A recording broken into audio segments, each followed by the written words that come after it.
Halo pemirsa, apa kabar? Jumpa lagi bersama saya Afiliani dalam Afiliani View. Realisasi investasi pada kuartal pertama 2015 naik signifikan, nilainya mencapai 124,6 triliun rupiah atau naik hampir 17% ketimbang kuartal sebelumnya. Dan menggerakkan investasi domestik tumbuh lebih tinggi dibandingkan penanaman modal asing. Ini tentu adalah kabar gembira di tengah perlambatan ekonomi di 3 bulan pertama 2015 ini. Lalu akankah pertumbuhan investasi ini dapat mengejut pertumbuhan ekonomi, dan apakah strategi pemerintah untuk makin menggairahkan investasi dapat dilakukan? Karena banyak orang yang pesimis, tapi kita akan melihat bagaimana optimisme daripada semua pihak. Untuk itu sudah hadir bersama saya Bapak Franky Sibarani, Kepala Badan Penanaman Modal BKPM, dan juga Ibu Destri Damayanti, Kepala Ekonom Bank Mandiri. Ya, selamat datang Bu Destri dan Pak Franky. Kita melihat bahwa pertumbuhan ekonomi orang banyak yang pesimis, tapi ternyata realisasi bisa cukup tinggi ya.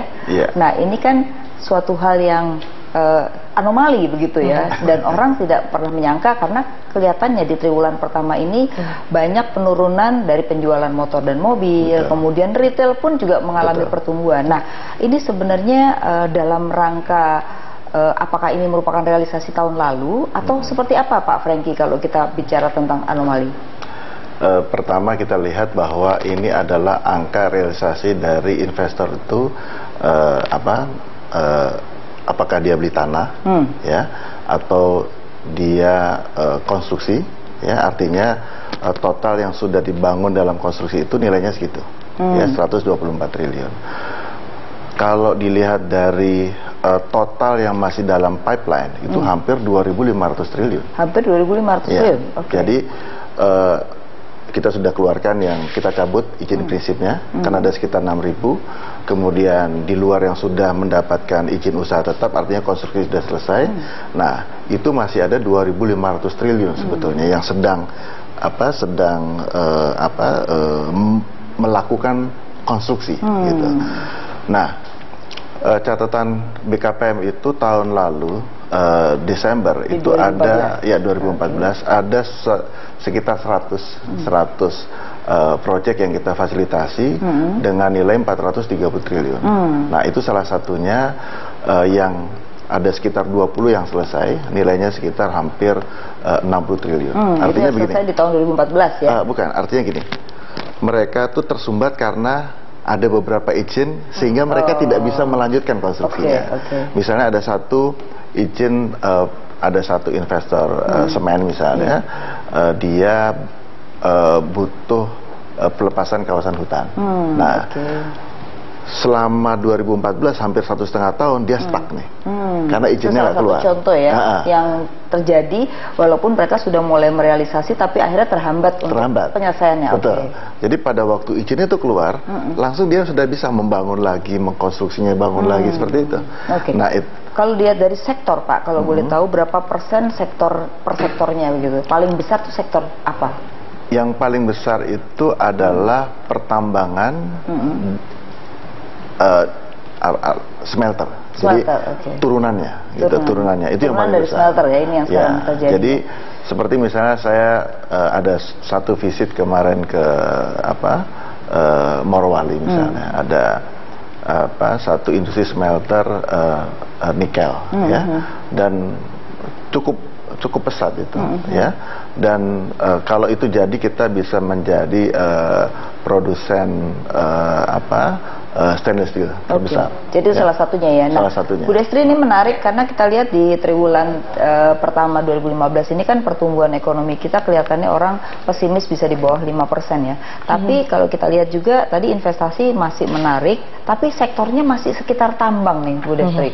Nah, padahal kalau kita lihat sekarang tambang sudah mulai menurun, kita masih harus tunggu 2 tahun lagi untuk membangun smelter dan yang lainnya. Nah, bagaimana menurut Bu Destri, karena kita butuh investasi untuk mendorong pertumbuhan ekonomi kita di 2015 ini? Ya, memang tadi seperti dikatakan oleh Pak Franky bahwa yang masih besar pertambangan Pak ya. Tapi kalau kita lihat dari sifat aktivitasnya beda gitu. Jadi kalau sebelumnya pertambangan itu lebih banyak masuk ke eksplorasi. Jadi lebih untuk memproduksi atau mengambil dari raw commodity kita. Tapi sementara tadi yang yang diterangkan oleh Bapak Franky adalah pengembangan di smelter, yaitu jadi untuk supportingnya untuk hilir ya. Jadi ini sebenarnya sejalan dengan apa yang memang menjadi rencana pemerintah untuk mulai kembali lagi meningkatkan sektor industri kita melalui deindustrialisasi kita, melalui peningkatan sektor industri lah. Jadi hilirisasi ini nampaknya akan menjadi suatu prioritas gitu ke depannya menurut saya. Itu dari salah satu tambang ya. Yang kedua listrik. Jadi ini kaitan dengan infrastruktur ya Pak ya, kaitannya. Sudah berapa banyak, karena saya dengar dari 30.000 megawatt itu kalau yang mereka perpanjangan atau investasi hanya mengulang gitu ya, itu tidak perlu tender, tapi atas tunjuk. Nah, ini apakah memang berjalan nggak sih? Itu sudah berjalan.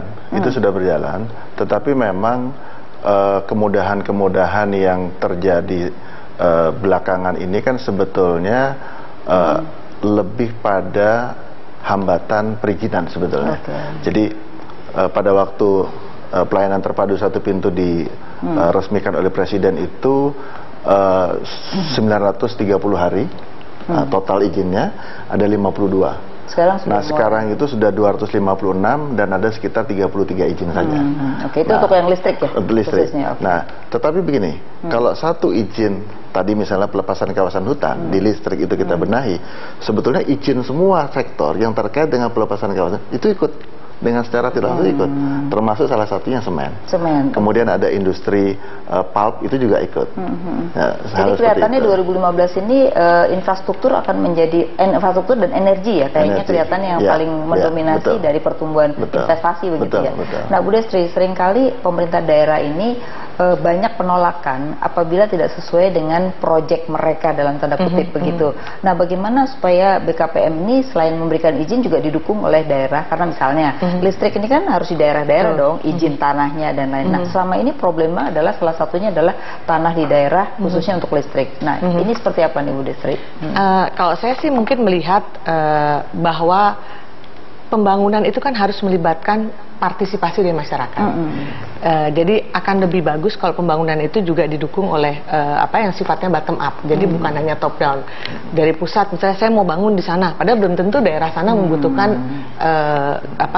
prasarana ataupun apapun yang kita akan bangun di sana. Jadi tentunya hal ini berkaitan dengan komunikasi pertama dan koordinasi ya. Tentunya pemerintah ini kan kayak BKPM juga mempunyai BKPMD. Walaupun BKPMD tidak bertanggung jawab atau tidak punya garis solid line secara langsung, tapi koordinasi itu sangat penting gitu. Karena pada akhirnya yang akan merasakan manfaat dari pembangunan itu adalah masyarakat di sekitar. Dan masyarakat di situ ya tentunya kita kan harus kulon nuwunnya kepada gubernurnya, kepada wali kotanya, kepada bupatinya dan seterusnya. Jadi alangkah indahnya kalau memang ke depan saya rasa juga sebenarnya partisipasi dari masyarakat, dari pemerintah daerah itu sendiri juga bisa tercermin dalam rencana pembangunan. Mungkin RPJM dan RPJMD ini juga harus related ya Bu ya. Jadi jangan sendiri-sendiri, daerahnya itu membuat sendiri, pemerintah pusat sendiri.